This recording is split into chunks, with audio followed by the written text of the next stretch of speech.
So rights aren't real, right? All that exists is force. That all of these rights, human rights, dignities, things like this, are completely made up. All right, today we're diving into a clip that's going to challenge a lot of assumptions.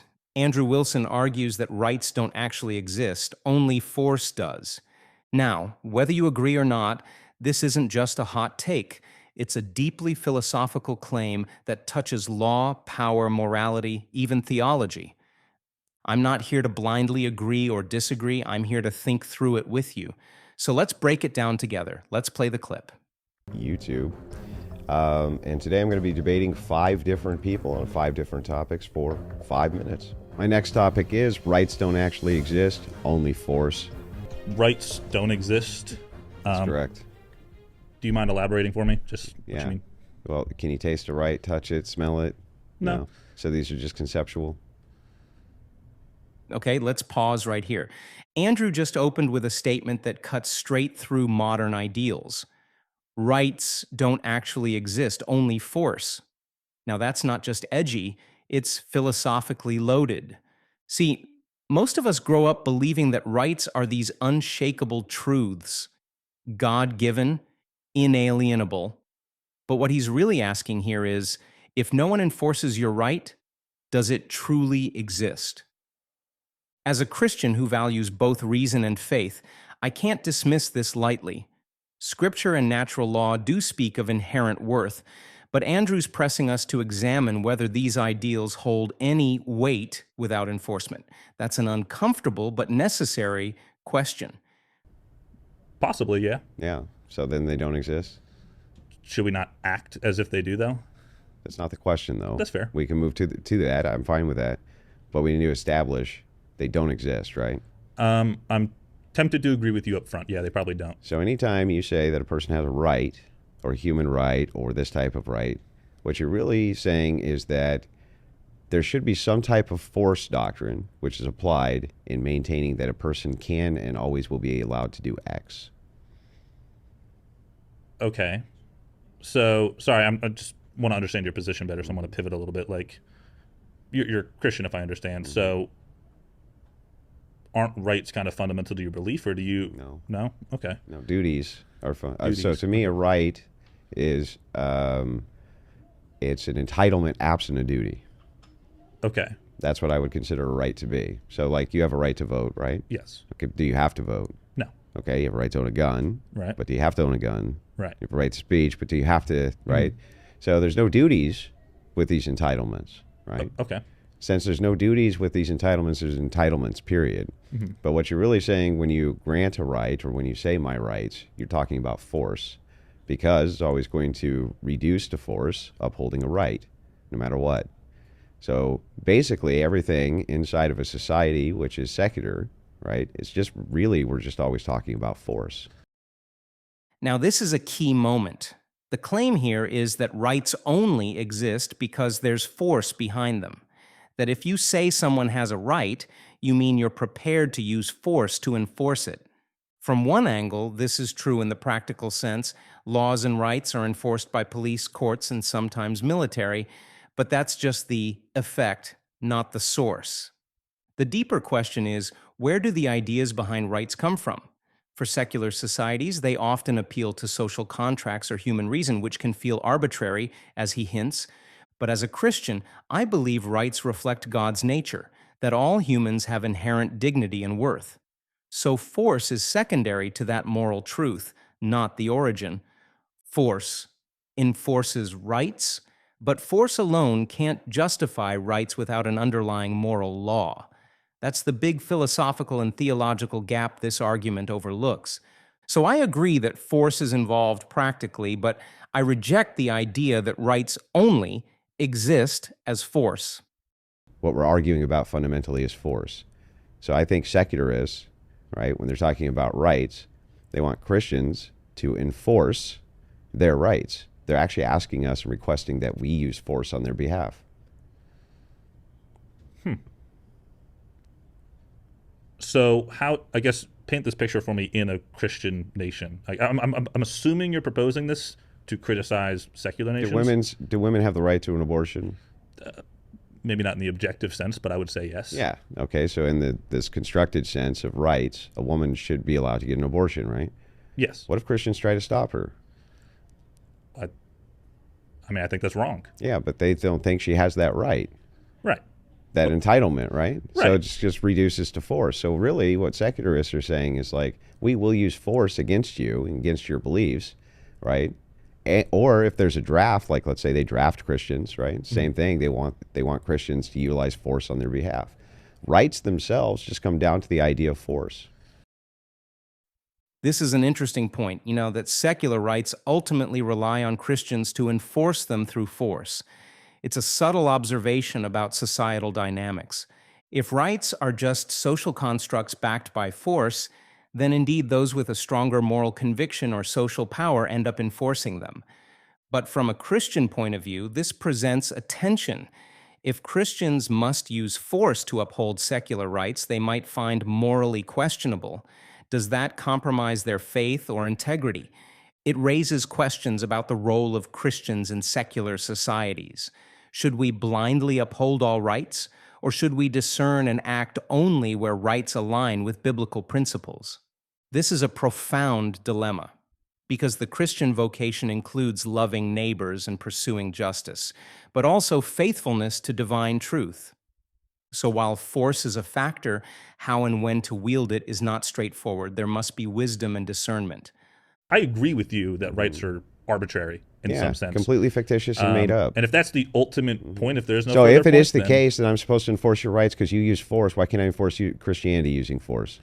Well, I don't think you can enforce someone to believe something. That's I don't. Yeah, I but don't Christian see how you do ethics. that. Why couldn't I use Christian ethics and use force to enforce Christian ethics if you can use force to enforce my rights? Well, you can, Right. but we have to have a conversation about whether Right, or not you that's can. the right thing to do. It's all arbitrary, though. I think whether it's coming from a Christian side or a So secular if it's side all is- arbitrary, right, then why can't I get a bunch of men together with machine guns to go and enforce my ethics if you can get a bunch of men with machine guns to come enforce my rights? I mean, again, I agree with you. We could do that. I think we would agree that's probably not the best way to handle it. I'm not though, sure so- that I would agree that it's Oh, not the okay. best way to handle it. I think that That's a shame with 30 seconds left. Yeah, I think that if there is a pushing for force in order to uphold things that you can, social constructs in your mind that you think should be upheld via force, then even if Christianity is a lie, why shouldn't we do the same damn thing?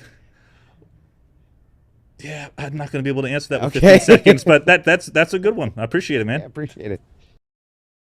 Wow. This question right here cuts to the heart of the issue. If rights are enforced by force, then why can't Christian ethics be enforced the same way? This flips the script on secular claims. It forces us to confront a difficult paradox. Is it ever right to use force to uphold beliefs or moral codes?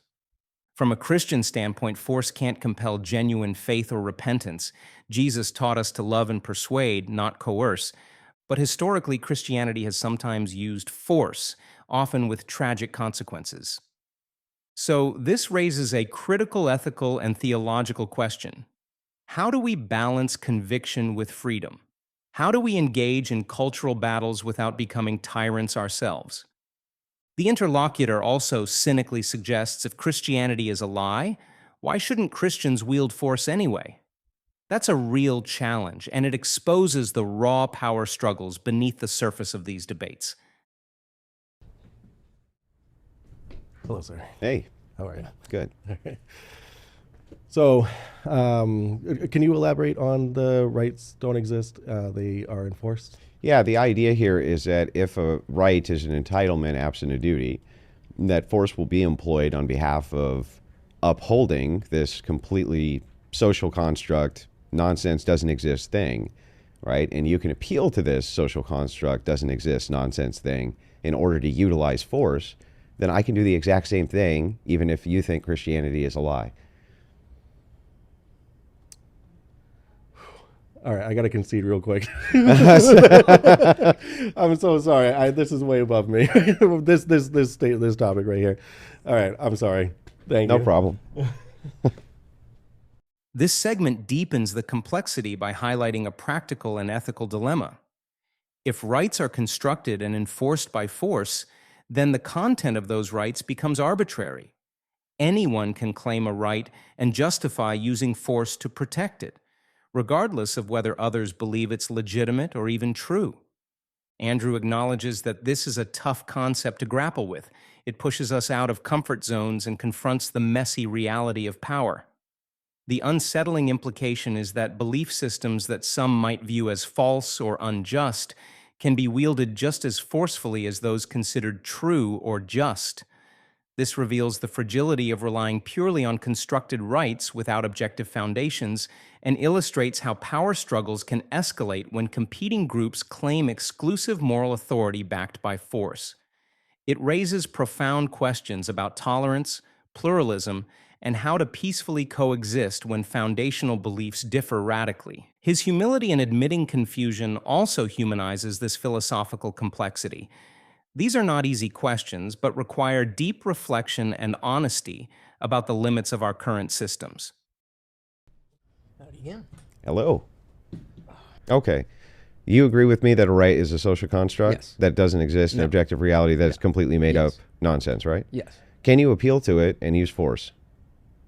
And what do you mean? In what If somebody is obstructing your right to do X thing, right, does that give you now something to appeal to in order to have force used to enforce that right? Yeah. Okay, so you made some bullshit up and then said, well, if you cross this threshold for this, we're going to use force against you. So if it is the That's how case that civilization works. We yeah, make so if stuff it up is and the then we follow case, stuff hang that on, we hang on. make So up. if it is the case that Christianity is false, who cares? I'm going to appeal to it and use force. What's the problem?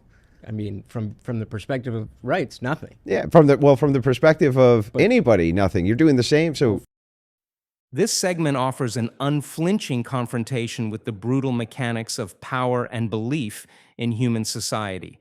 The blunt language about making some bullshit up cuts straight to the heart of a sobering truth. Rights, laws, and moral claims are ultimately social constructions. Once we accept that these frameworks are invented rather than discovered, it opens the door for anyone to claim authority and to enforce their version of truth through sheer coercion, regardless of whether their beliefs are true or just. The pointed question, if Christianity is false, who cares, highlights a stark reality.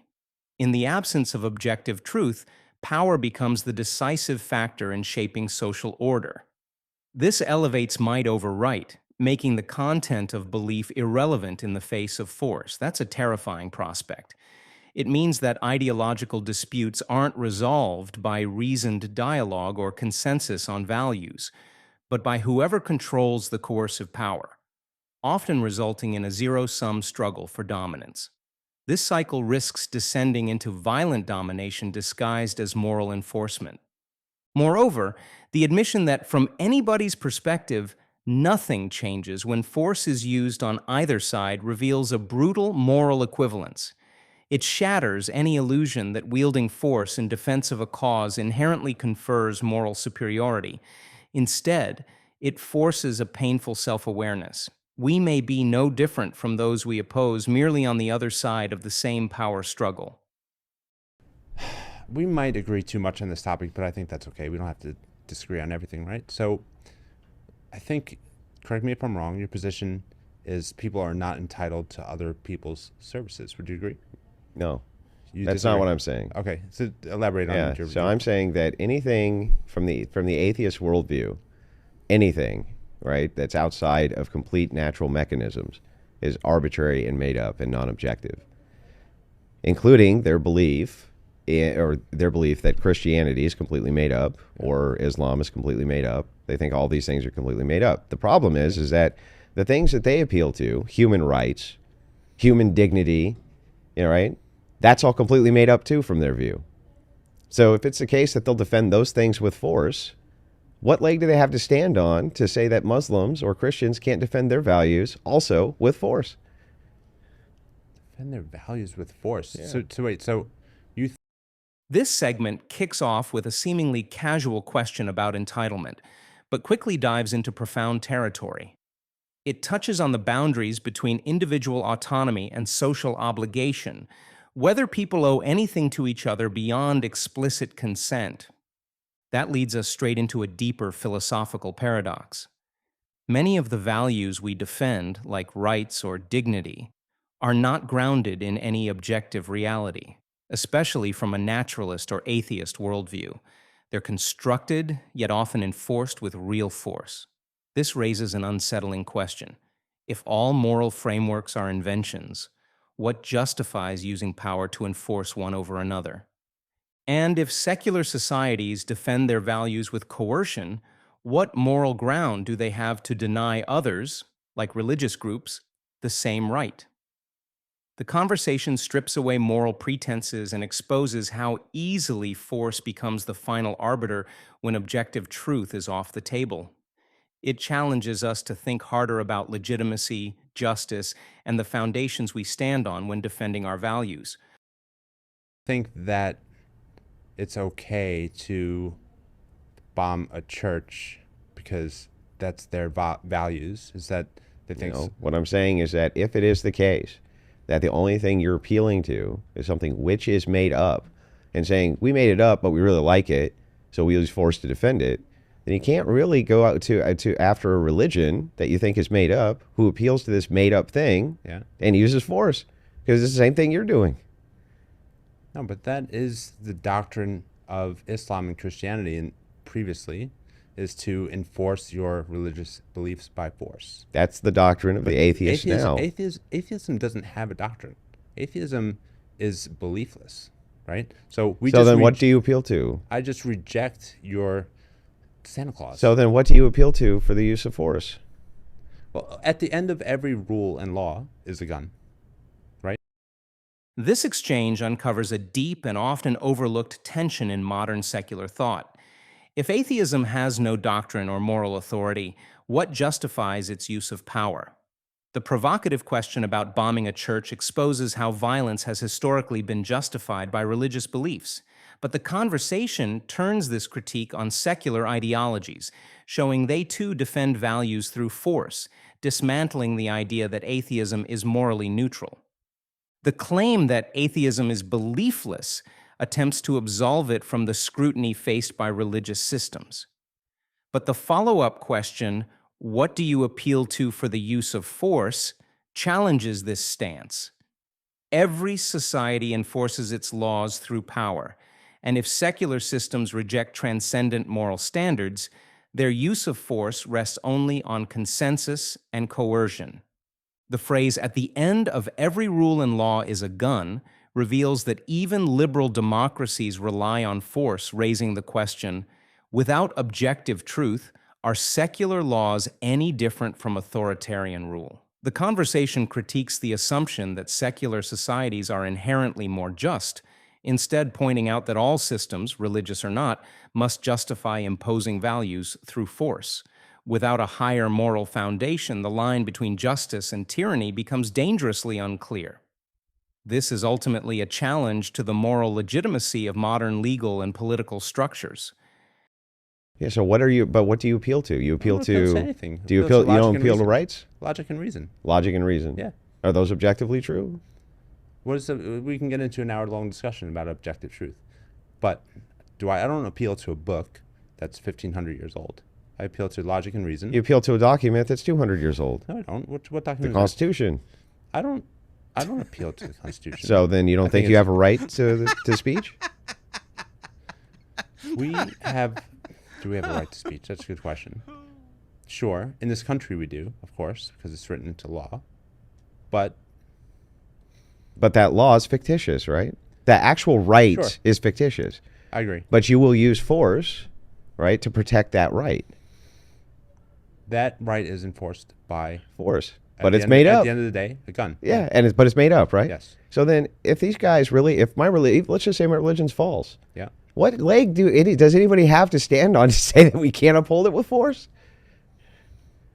Andrew acknowledges that rights like free speech exist because they are codified in law, which is enforced by force. The admission that rights are made up and rely on the gun strips away illusions of inherent or natural rights. It challenges the deeply ingrained idea that rights are inviolable or universal, instead framing them as social agreements upheld by power. This honesty invites reflection on how fragile our liberties really are. They depend on collective will and enforcement mechanisms. It also subtly critiques the notion that laws or rights are absolute, encouraging skepticism and awareness of their social contingency. This moment is an invitation to think critically about the source and limits of our freedoms. Islamic doctrine. Democracy is a made-up, nonsensical construct as well. Not nonsensical. It's made up, right? If you want to go down that route, everything is made up. Right.